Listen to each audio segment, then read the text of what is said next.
የትግራይ ጳጳሳት ለአፄ ዮሐንስ ቅድስና ሊሰጡ ነው ተባለ። አፄ ዮሐንስ ቅድስና ያልተሰጠው እውነት ትግሬ ስለሆኑ ነው ወይስ ምንድን ነው? የኢትዮጵያ ኦርቶዶክስ ተዋሕዶ ቤተክርስቲያን ቅድስና የምትሰጠው በምን መስፈርት ነው? ሰላም ጤና ይስጥልኝ። ይህ በተለያዩ ጉዳዮች ላይ ወደ እናንተ የሚደርሰው መንገድ ቲዩብ ነው። በዚህ ፕሮግራም ላይ የምናየው ጉዳይ ምንድነው? በኢትዮጵያ ኦርቶዶክስ ተዋሕዶ ቤተክርስቲያን ለአፄ ዮሐንስ ቅድስና ያልተሰጠው እውነት ምክንያቱ ምንድን ነው? አፄ ዮሐንስ ትግሬ ስለሆኑ ነው ወይስ አይደለም? የኢትዮጵያ ኦርቶዶክስ ተዋሕዶ ቤተክርስቲያን ቅድስና የሚሰጠው በብሔር ነው ወይስ በምንድን ነው የሚለውን፣ ቅድስና ለመሰጠት መስፈርቱ ምንድን ነው፣ የፖለቲካ ሰማዕትና የሃይማኖት ሰማዕትነት ልዩነታቸው ምንድን ነው የሚለውን ለማየት እንሞክራለን። አብረን እንቆይ። በመጀመሪያ ደረጃ በጽዮን ሚዲያ ላይ የተሰጠውን መግለጫ አነብላችሁና ከዛ በኋላ ወደ ዋናው ርዕሰ ጉዳያችን የምንሄድ ይሆናል። እስከ መጨረሻው ድረስ ተከታተሉኝ። ዘገባው የቀረበው እንግዲህ ስክሪኑ ላይ ማየት ትችላላችሁ። የተለቀቀውን ጽሑፍ ማየት ትችላላችሁ። እኔ ግን ወደ አማርኛ ተርጉሜዋለሁ። በአማርኛ ያለውን አነብላችኋለሁ። የመቀሌ ሀገረ ስብከት አመራር ካህናትና ሊቃውንት ለአፄ ዮሐንስ አራተኛ ሰማዕትነት ለመስጠት ለቅዱስ ሲኖዶስ ጥያቄ አቅርበዋል። በስነ ስርዓቱ ላይ የመቀሌ ሀገረ ስብከት ስራ አስፈጻሚ ኮሚቴ፣ የቅዱስ ፍሬምናጦስ መንፈሳዊ ኮሌጅ ከፍተኛ አመራሮች፣ የመቀሌ ሀገረ ስብከት ካህናትና ሊቃውንት ተገኝተዋል። የመቀሌ ሀገረ ስብከት ዋና ስራ አስኪያጅ ገብረስላሴ እሸ ስለ ቀኑ መሰብሰቢያ ምክንያት አፄ ዮሐንስ አራተኛ ይህ ስራ አዲስ ታሪክ መፍጠር ሳይሆን የተቀበረውን ታሪክ ማስታወስ በቤተክርስቲያን ታሪክ ውስጥ ከፍተኛ አስተዋጽኦ አለው ብለዋል። አቡነ ኢሳያስ ስለ አፄ ዮሐንስ ሲናገሩ እስከ ኢየሩሳሌም ድረስ ገዳማትን ገንብተውና አስፋፍተው አብያተ ክርስቲያናት በመገንባት ትልቅ ስራ በመስራታቸው ይህ ክብር ይገባቸዋል ብለዋል። አቡነ ዮሐንስ ይህን በጎ ተግባር በማስተባበር የመቀሌ ሀገረ ስብከትን አመስግነው አፄ ዮሐንስ ቅዱስ ሰማዕት ባለ ራእይ በመሆናቸው አሁን የተቀበልነውን ሃይማኖት ለመጠበቅ የሰሩ በመሆናቸው ክብር ይገባቸዋል ብለዋል። በጊዜያቸውም አፄ ዮሐንስ እምነትን ለመጠበቅ በቦሩ ሜዳ ስብሰባ አድርገዋል። ሰማዕትነታቸውና ሌሎች ተግባራቸው የተመሰከረላቸው በመሆኑ በመቀሌ ደብረገነት መድኃኔዓለም መልክ ተደርሶላቸው መጋቢት 2 ቀን በሞቱበት ዕለት ይቆማል። በመጨረሻም በተሳታፊዎች የተለያዩ አስተያየቶች ከተሰጡ በኋላ የትግራይ ኦርቶዶክስ ተዋሕዶ ቤተክርስቲያን ቅዱስ ሲኖዶስ የሰማዕትነት ክብር እንዲሰጣቸው የሚጠይቅ አቤቱታ በማንበብ ጉባኤው ተጠናቋል ይላል። ዘገባው እንግዲህ የጽዮን ሚዲያ ላይ ነው፣ ማህበራዊ ሚዲያ ላይ በትግርኛ እየተፖስተ ነው። ከዛም በተጨማሪ በሌሎች የግለሰቦች የማህበራዊ ሚዲያ ላይ እንግዲህ መረጃው ሲተላለፍ አስተውለናል። ሰሞኑን በኢትዮጵያ ኦርቶዶክስ ተዋሕዶ ቤተክርስቲያን እስካሁን ምንም አይነት ኦፊሻል የሆነ መግለጫም ሆነ መልስ የተሰጠበት ጉዳይ የለም። ነገር ግን ቤተክርስቲያኗ መልስ ባሰጠበትም በዚህ ጉዳይ ላይ ምንድነው ዋና ሀሳቡ የሚለውን ለማብራራት እንሞክራለን። አፄ ዮሐንስ ከአባታቸው የተንቤን ባላባት የሆኑት የራስ ስሁን ሚካኤል የልጅ ልጅ ምርጫ ይባላሉ። ከሳቸው እና እንደዚሁም ደግሞ ከእናታቸው የእንደርታው ገዥ የሆኑት የራስ አርያ እህት ወይዘሮ ወለተ ስላሴ በሐምሌ 5 ቀን 1829 ዓመተ ምህረት ማይባህ በተባለ ቦታ ላይ እንደተወለዱ ታሪካቸው ያስረዳል። ከዛ በኋላ በተለያዩ ሁኔታዎች እንግዲህ ልጅነታቸውን ሲጨርሱ ወደ ስልጣን መጡ። ከዛም በኋላ ስልጣናቸውን እያደረጁ ደግሞ የኢትዮጵያ ንጉሠ ነገሥት እስከመሆን ደረጃ የደረሱበት ሁኔታን እናገኛለን። የኢትዮጵያ ንጉሠ ነገሥት ከመሆናቸው በፊት ግን በሐምሌ 6 ቀን 1863 ዓመተ ምህረት ሐምሌ 6 ቀን 1863 ዓመተ ምህረት ከአፄ ተክለ ጊዮርጊስ ጋራ ጦርነት አድርገዋል። አፄ ተክለ ጊዮርጊስን ካሸነፉ በኋላ ጥር 13 1864 ዓመተ ምህረት አክሱም ጽዮን ላይ ንጉሠ ነገሥት ዘኢትዮጵያ በመባል እንግዲህ አፄ ዮሐንስ ንጉሠ ነገሥት ዘኢትዮጵያ በመባል ነግሰዋል። የቀድሞ ስማቸው በዝብዝ ካሳ በመባል ይጠሩ ነበር። ከዛ በኋላ ግን አፄ ዮሐንስ አራተኛ ንጉሠ ነገሥት ዘኢትዮጵያ በሚል አክሱም ጽዮን ላይ ተቀብተው ቅባ መንግስትን እንዳገኙ እንደዚሁም የሀገሪቱ ንጉሥ እንደሆኑ በታሪካቸው ላይ እናገኛለን ማለት ነው። በታሪካቸው ላይ ከሚነሱ ጉዳዮች ላይ እንግዲህ ብዙ ነገሮችን አከናውነዋል።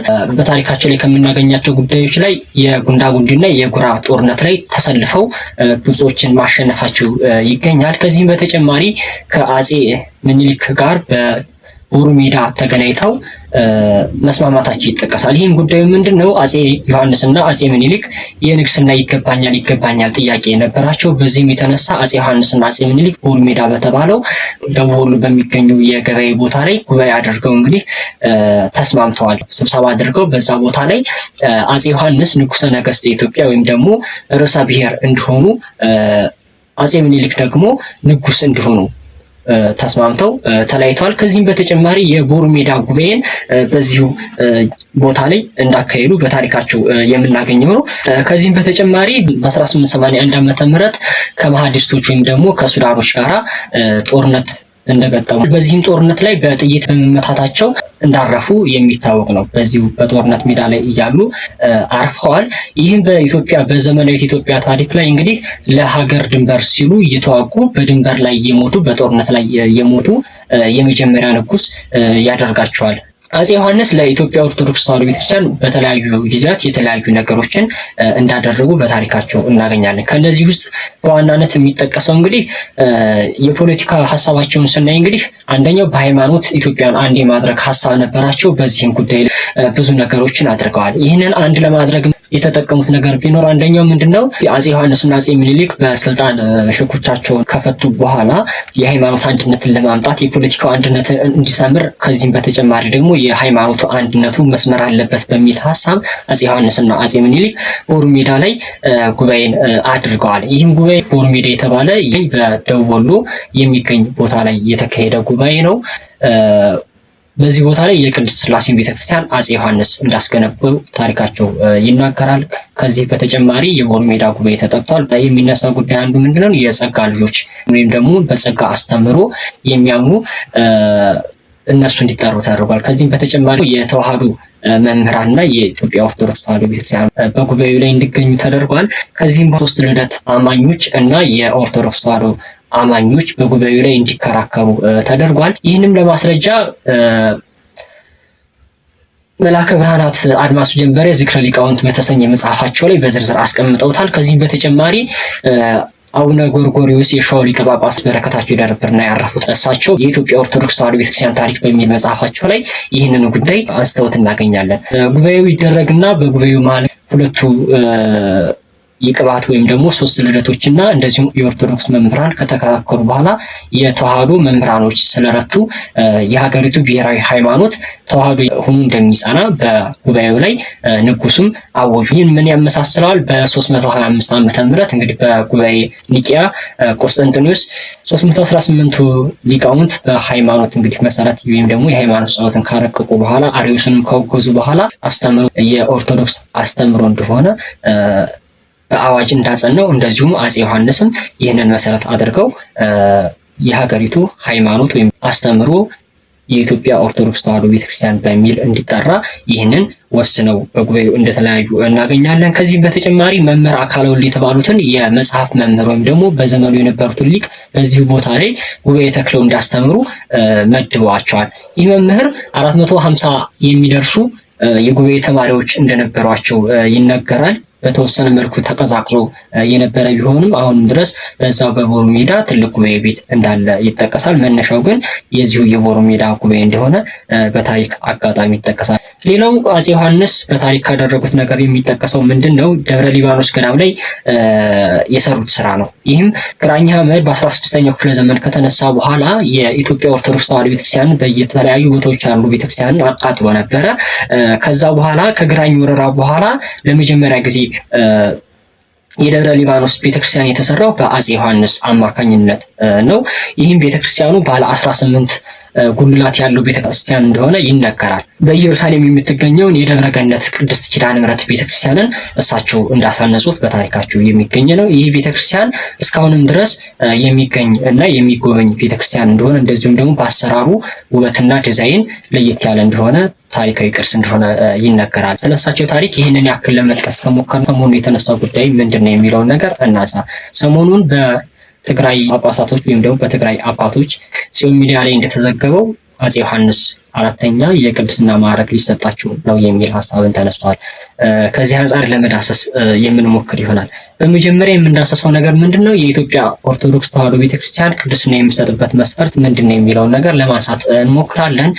አፄ ዮሐንስ ከዚህ አንጻር ቤተክርስቲያኗ ከምታስተምረውና ከስርዓቱ አንጻር ይገባቸዋል አይገባቸውም የሚለውን የመጨረሻ ብያኔ ባይሆንም ግን ደግሞ ከተቀመጠው አንጻር ለማየት የምንሞክር ይሆናል። ከዚህም በተጨማሪ ታሪኮችን ጠቅሰን ደግሞ ሌሎች አካላትን ደግሞ እንደ ማስረጃ አድርገን ከሌሎች ታሪኮች ደግሞ ለማሳየትና ለማብራራት የምንሞክር ይሆናል። የኢትዮጵያ ኦርቶዶክስ ተዋሕዶ ቤተክርስቲያን የራሱ የሆነ የቅድስና አሰጣጥ መለኪያ መስፈሪያ የሆነ ቀኖና አላት።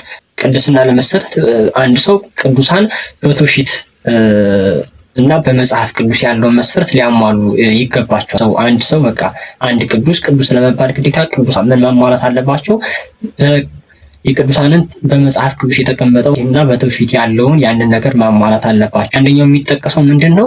ሃይማኖትን በመጠበቅና በማስጠበቅ ያበረከቱት አስተዋጽኦ ይታያል። ነገስታት ከሆኑ እምነቱ እንዳይጠቃና ባላያን ነገስታት እንዳይወረር አረማውያኖች ክርስቲያኖች ላይ መከራ እንዳያደርሱ ያንን ነገር በመጠበቅ መምህራኖች ከሆኑ ደግሞ ሰባኪዎች እንደዚሁም ከሆኑ ደግሞ እነዛ ደግሞ በማስተማር ዕቅበተ እምነትን ስራ በመስራት ያንን በመሳሰለው ነገር የሚያደርጉት አስተዋጽኦ ይጠቀሳል። ሁለተኛው ሰማዕትነትን በመክፈል የሚባለው ነው። ሰማዕትነት በመክፈል እንግዲህ ለእምነታቸው ሲሉ ሰማዕት በመሆን ምስክርነት በመስጠት የሚያደርጉት ነገር ነው።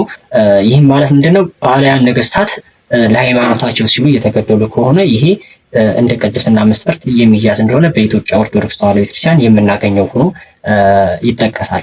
ለዚህም ማስረጃ የሚሆኑ እነ ቅዱስ ጊዮርጊስን፣ እነ ቅድስት አርሴማ፣ እነ ቅዱስ ቂርቆስን ማንሳት እንችላለን።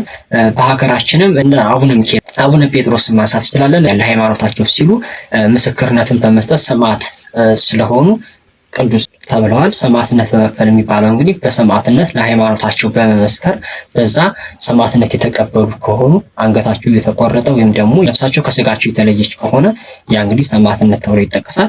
ሶስተኛው የሚጠቀሰው በገዳማዊ ሕይወት የኖሩና አስተዋጽኦ ያበረከቱ ከሆኑ በገዳማዊ ሕይወት የኖሩ ሲባል በቅድስና የኖሩ ከሆነ የተመሰከረላቸው ከሆኑ በቅድስና ስለመኖራቸው የተመሰከረላቸው ከሆኑ ከዚህም በተጨማሪ ደግሞ ገዳማዊ ሕይወትን በመጠበቅና በማስጠበቅ በማስተማር ደቀ መዛሙርቶችን ያፈሩ ከሆኑ ገዳማዊ ሕይወት እንዲስፋፋ ያደረጉ ከሆኑ በገድል በትሩፋት ያለፉ ከሆኑ ይህኛው ቅድስና ለመሰጠት የሚያበቃ አንድ ጉዳይ ተደርጎ ይወሳል። ከነዚህ በሀገራችንም በተለያዩ በግብጽ ቤተክርስቲያንም የሚጠቀሱ አሉ። ለምሳሌ እንግዲህ እና አቡነ ተክለ ሃይማኖትን ማንሳት እንችላለን። እና አቡነ ገብረ መንፈስ ቅዱስን በገዳማዊ ሕይወት የኖሩ ናቸው። በዚህ ቅድስና እንደተሰጣቸው ይታወቃል። የተለያዩ መንፈሳዊ አገልግሎት ላይ አስተዋጽኦ ያበረከቱ ከሆነ ነው። ይህም ማለት ምንድነው? በገንዘባቸው፣ በእውቀታቸው፣ በጊዜያቸው፣ በጉልበታቸው አስተዋጽኦ ያበረከቱ ከሆኑ በገንዘባቸው ቤተክርስቲያን በማነጽ በማሳነጽ አስተዋጽኦ ያበረከቱ ከሆኑ ድውያንን በመመገብ ነዳያንን በመርዳት ለተቸገሩ በመርዳት ይህን በመሳሰለው ነገር በገንዘባቸው አስተዋጽኦ ያበረከቱ ከሆነ በእውቀታቸው ደግሞ ዓለማዊ እውቀት ኖሯቸው ያን ዓለማዊ እውቀታቸው ለቤተክርስቲያን አገልግሎት የሰጡ ከሆነ እንደዚሁም መንፈሳዊ እውቀትም ካላቸው ያንን ከግል ሕይወታቸው ጋር እያጣጣሙ በእውቀታቸው ለቤተክርስቲያን አገልግሎት የሰጡ ከሆኑ ጊዜ በመስጠት የቤተክርስቲያንን ጎደሎ የሞሉ ከሆኑ ይህ ይጠቀሳል። ከዚህም በተጨማሪ በስልጣናቸው ስልጣን ኑሯቸው የቤተክርስቲያንን መብቷን የምዕመናንን መብት ያከበሩ ከሆኑ እነዚህ ነገሮች ቅድስና ሊያሰጧቸው ይችላሉ በሚል ቤተክርስቲያናችን ያስቀመጠቻቸው ነገሮች እናገኛለን ማለት ነው። ከዚህ አንጻር ታዲያ አፄ ዮሐንስ ይገባቸዋል የሚለውን ነገር ነው ለማንሳት የምንሞክረው። ይህንን ካን ቅድም ታሪኩን ብናነሳውም ግን ወደኋላ መለስ ብለን የአፄ ዮሐንስን የህይወታቸውን ጉዳይ ላይ እናንሳ። አፄ ዮሐንስ ንጉስ ከሆኑ በኋላ በተለያዩ ጊዜያቶች ጦርነት ሲያደርጉ ነበረ። እንደማንኛውም ኦርቶዶክሳዊ ንስሐ አባት ሊኖራቸው ይችላል።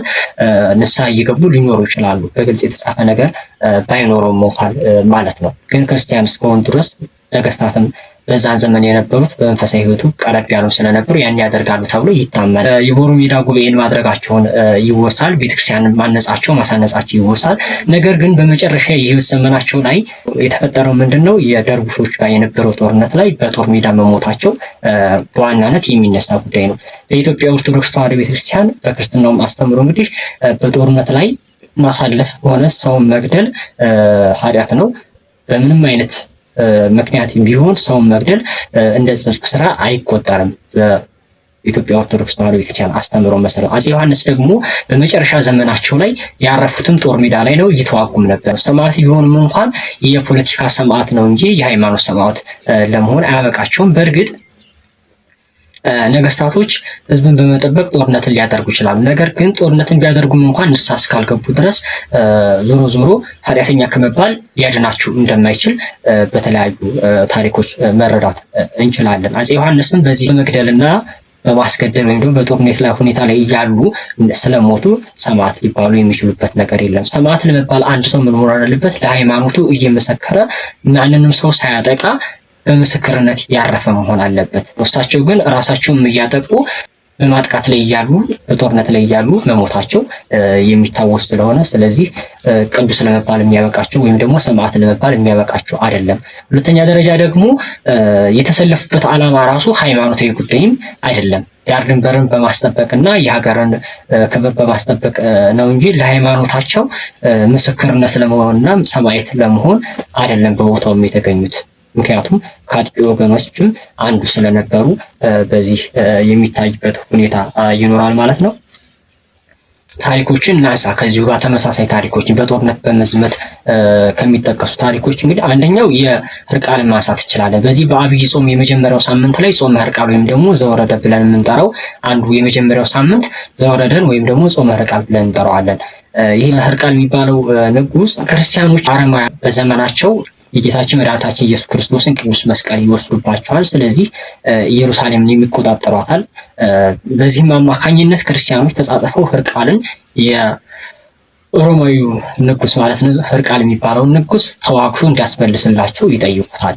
በዚህም ጊዜ የክርስቲያኖች ደግሞ ሰውን ከገደሉ ቀኖናቸው እድሜ ልካቸውን እንዲጾሙ ያዛልና ሰው መግደል አልችልም ብሎ ይጠይቃቸዋል። ሰው መግደል አልችልም ሲላቸው እኛ ተከፋፍለን እንጾምልሃለን ብለው ምዕመናኖቹ ይነግሩታል። ከዛም በኋላ ህርቃል ዘመተና ጦርነቱን አሸነፈ። ኢየሩሳሌምንም ነፃ ወጣ፣ ቅዱስ መስቀሉንም አስመለሰላቸው። ከዛ በኋላ ክርስቲያኖች በዛ ዘመን የነበሩ ክርስቲያኖች ማለት ነው የእሱን ጾም ተከፋፍለው ጾመውለታል። በዚህም ምክንያት እስካሁን ድረስ የአብይ ጾም የመጀመሪያው ሳምንት ጾመ ህርቃል እየተባለ ይጠራል። ስለዚህ ያ ንጉስ በጦርነቱ ላይ አሸንፏል። ካሸነፈ በኋላ የራሱን ቀኖና እንግዲህ እድሜ ልኩን ይጾም ስለሚል የራሱን በራሱ በኩል ያለውን ጾሟል። ክርስቲያኖችም ተከፋፍለው እንደ ጾሙለት እናገኛለን። ሌላው የምናገኘው በስድስተኛው ክፍለ ዘመን የተነሳው የሀገራችን ንጉስ አፄ ካሌብን ማንሳት እንችላለን። አፄ ካሌብ በዘመኑ እንግዲህ የመናውያን ክርስቲያኖችን የሚያሳድድ ፊናስ የሚባል መሪ ይነሳል። ፊናስ ከአክራሪ አይሁዳውያኖች ጋር ተባብሮ የየመን ክርስቲያኖችን ያሳድዳል። የየመን ክርስቲያኖችን ይጨፋጨፋል። በመጨፍጨፉ ምክንያት የእስክንድሪያ ቤተክርስቲያን በጢሞቴዎስ ሶስተኛ አማካኝነት ለአፄ ካሌብ ደብዳቤ ትጽፋለች። ምክንያቱም የኢትዮጵያ ኦርቶዶክስ ተዋሕዶ ቤተክርስቲያን በዛ ዘመን ላይ የግብጽ ቤተክርስቲያን አንድ ሀገረ ስብከት ስለነበረች ለኢትዮጵያው ንጉስ ደብዳቤ ይጽፋሉ።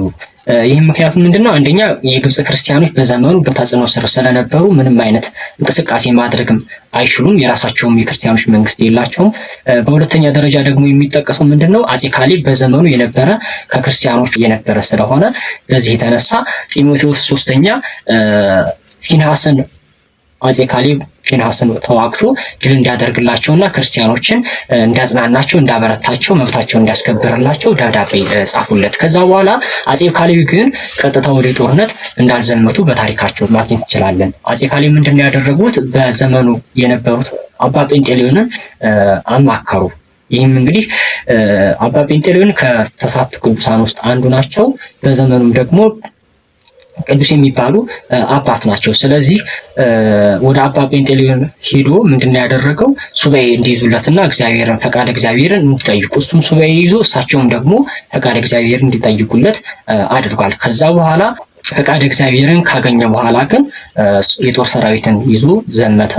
የመኖች ጋር ዘምቶ ፊንሐስን አሸንፎ ከነሳ በኋላ አብርሃም የተባለ የጦር ወታደር ሹሞላቸው ይመለሳል ማለት ነው። ከተመለሰ በኋላ ግን ቀጥታ ያደረገው ምንድነው? ልጁ ገብረ መስቀልን ንግስናውን እንዲረከበው አድርጎ እሱ ግን ወደ ገዳማዊ ሕይወት ወይም ደግሞ ወደ ዓለምን ትቶ ወደ መመነን ነው የተመለሰው። ለዚህም ምክንያታቸው ተብሎ የሚጠቀሰው እንግዲህ አፄ ካሌብ ወደ ጦርነቱ ከመዝመታቸው በፊት ተስለው ነበር ተብሎ ይጠቀሳል። ይህን ጦርነት አሸንፌ ከተመለስኩኝ ንግስናዬን ትቼ ወደ ገዳማዊ ሕይወት ይህን ዓለም ትቼው ወደ ገዳማዊ ሕይወት እገባለሁ የሚል ስለት ተቀብለው ነበርና በዚህ የተነሳ ስለታቸውን ለማሟላት ድል ካደረጉ በኋላ ቀጥታ እንዲመጡ ምንድነው ያደረጉት? ልጃቸው ገብረ መስቀልን በስልጣን ላይ አስቀምጠው የንግስና ዘውዳቸውን ደግሞ በጌታችን መድኃኒታችን ኢየሱስ ክርስቶስ መቃብር ቦታ ላይ በዛ ተሰቅሎ እንዲቀመጥላቸው አድርገው ወደ ምነና ዓለም እንደገቡ እናገኛለን። ይህን ያደረጉበትን ምክንያት ምንድነው? አንደኛ በቀኑና በጦርነት ላይ ዘምቶ እንግዲህ ሰውን የገደለ ቢኖር እድሜ ልኩን ይጹም የሚል ነገር አለና ያን ለመፈጸም፣ ሁለተኛ ደግሞ ስለት ስለነበረባቸው ስለታቸውን ለመፈጸም የዚህን ዓለም ነገር ትተው በገዳማዊ ሕይወት ኖረዋል ማለት ነው። ከዛ በኋላ ግን የኢትዮጵያ ኦርቶዶክስ ተዋሕዶ ቤተክርስቲያን ካረፉ በኋላ ምን አድርጋለች? ቅዱስ ወይም ደግሞ ጻድቅ የሚል ክብርን ሰጥታቸዋለች። ግን ጻድቅ የሚለውን ክብር የሰጠችበት ምክንያት የናግራን ክርስቲያኖች ወይም ደግሞ የየመን ክርስቲያኖችን ተዋግቶ መብታቸውን ስላስከበረላቸው ወይም ፊናንስን ስላሸነፈ ብል አይደለም ዋናው ነገር ማለት ነው። በመንፈሳዊ ሕይወቱ አራያ በመሆንና ምሳሌ በመሆን ላበረከቱ አስተዋጽኦ በዛም ሕይወት ስላሳለፉ አፄ ካሌብ ምን ብላቸዋለች? ጻድቅ በሚል አክብራቸዋለች። ይህንን በግንቦት 20 ቀን ስማቸውን እያነሳች ትዘክራቸዋለች፣ ታከብራቸዋለች ማለት ነው። የምትዘክራቸው ግን ጦርነት ላይ ተሳትፈው ስላሸነፉ ሳይሆን መንፈሳዊ ሕይወት አብነት ሆነው ስላስተማሩና ላበረከቱት አስተዋጽኦ የሚሆን ነው። ከዚህም በተጨማሪ አብያተ ክርስቲያናት በማሳነጽ ላበረከቱት አስተዋጽኦም ጭምር ጻድቅ በሚል ስያሜ ትሰጣቸዋለች። ከዚህም በተጨማሪ የሮማ ካቶሊክ ቸርች የሮማ ካቶሊክ ቤተክርስቲያንም እንደዚሁ ቅዱስ በሚል ታከብራቸዋለች። ከኛና ከሮማውያን በተለየ ደግሞ የግብጽ ቤተክርስቲያንን ስናይ ስታከብራቸው አንመለከትም። በሀገራችንም ከናግራን ሰማዕታት ጋራ በህዳር ስንክሳር ላይ ስማቸው ይነሳል። ስለዚህ ከታሪክ አንጻር እነዚህ ሁለቱን ታሪኮች አንስተን የህርቃልንና እንደዚሁም ደግሞ የአፄ ካሌብን ታሪክ አንስተን ሁለቱ የነበረውን ሁኔታ አነጻጽረን ካሳየን ከአፄ ዮሐንስ ጋር ማለት ነው፣ ወደ ሶስተኛ ጉዳያችን ላይ እንሄድ እስኪ። ይህ ምንድነው? የትግራይ ሲኖዶስ የሚል ነገር ከመግለጫው ላይ ተካቷል። ወይም ደግሞ የትግራይ ኦርቶዶክስ ተዋሕዶ ቤተክርስቲያን ቅዱስ ሲኖዶስ የሚል ሀሳብን በመግለጫቸው ላይ አካተዋል እና ይህንን መስጠት ይችላሉ የእውነት ቅድስና የትግራይ ጳጳሳቶች ወደሚለው ሀሳብ እንደ እውነት እንኳን ቢሆን እስካሁን ያልነው ሀሳብ እንዳለ ሆኖ ቢሆን እንኳን እነሱ ቅዱስ ማለት ይችላሉ የሚለውን ነገር እናንሳ። አንደኛ አንድ ቅዱስ ለመባል ምልዓተ ጉባኤ ወይም ደግሞ ቅዱስ ሲኖዶስ የሚባለው ነገር መኖር አለበት። ቅዱስ ሲኖዶስ የሚባለው እንግዲህ ሁሉም ጳጳሳቶች በጉባኤው ላይ መገኘት አለባቸው ማለት ነው። ከዛ በፊት ግን በጉባኤው ደግሞ ቅዱስ ብሎ ለመጽደቅ እንኳን መጀመሪያ የዛ ሰው ሕይወቱ መጠናት አለበት፣ ተጠንቶ መቅረብ አለበት። ቅዱስ ነው ወይ የሚለውን ነገር መረጋገጥ አለበት። በጉባኤው ላይ ቀርቦ ካሳመነና ካመኑበት በምልዓተ ጉባኤ ይጸድቃል ቅዱስ ሲኖዶስ ወይም ደግሞ ሁሉም ጳጳሳቶች ሲያጸድቁት ሲቀበሉት ነው። ከዚህም በተጨማሪ ደግሞ ግዴታ ፓትርያርክ መኖር አለበት። አሁን ባለው ሁኔታ አንደኛ የትግራይ ጳጳሳቶች ቅዱስ ሲኖዶስ አባላትም አይደሉም፣ የተወገዙ ናቸው። በሁለተኛ ደረጃ ደግሞ የራሳቸው ሲኖዶስ የሚባል ነገር የላቸውም። በሶስተኛ ደረጃ የሚጠቀሰው ፓትርያርክም የሌለበት ነው። ስለዚህ ፓትርያርክ በሌለበት ደግሞ ምንም ነገርም ሊጸድቅም አይችልም ማለት ነው። የተወገዘ አካል አንደኛ የተወገዘ አካል ሌላን አካል ቅዱስ ማለትም አይችልም፣ ራሱ የተወገዘ ነውና፣ ሁለተኛ ደግሞ ፓትርያርክ በሌለበትም ራሱ ቅዱስ ለማለትም ስልጣኑን የሚሰጣቸው ነገርም የለም ማለት ነው። ስለዚህ ከነዚህ አንጻሮች ቅዱስ የማለት መብትን የላቸውም የሚለውን ማንሳት እንችላለን። ሌላው መልክ እንዲደረስላቸው የሚል መልክ ለመድረስ ራሱ መጀመሪያ ቅዱስ ሲኖዶሱ ቅዱስ ካላቸው በኋላ ነው የሚደረሰው። ሲደረስም መልክም ለመደረስ ራሱ የኢትዮጵያ ኦርቶዶክስ ተዋሕዶ ቤተክርስቲያን ምንድነው የምታደርገው? ቅዱስ ሲኖዶሱ ሰው ይመርጥና ኮሚቴ ተዋቅሮ ከሊቃውንት ነው እንጂ የሆነ ደብር አይደለም መልክ የሚደርሰውም ራሱ በዚህ ሁኔታ ነው ከዚህ በፊት የሚደረገው። አንዳንዶቹ በዘመኑ እንግዲህ የነበሩ ሊቃውንቶች የደረሷቸው መልኮች አሉ። ቤተክርስቲያኗ አይታ ተቀባይነት ካገኙ ይቀጠሉ አሉ። ግን በአሁኑ ጊዜ ላይ የሚደረገው ምንድን ነው? ቤተክርስቲያኗ የሊቃውንት ጉባኤ ያላት ራሷ። ከነዛ ሰዎች ውስጥ እንግዲህ የሊቃውንት ጉባኤ ወይም ደግሞ ሲኖዶሱ ሰውን መርጦ በዛ መልኩ የሚደረስ ነው እንጂ ዝም ብሎ የሆነ ደብር ተነስቶ መድረስም አይችልም። ቅዱስ የሚባል አካል እንኳን ቢሆን ቤተክርስቲያኗ ስትፈቀድ ነው።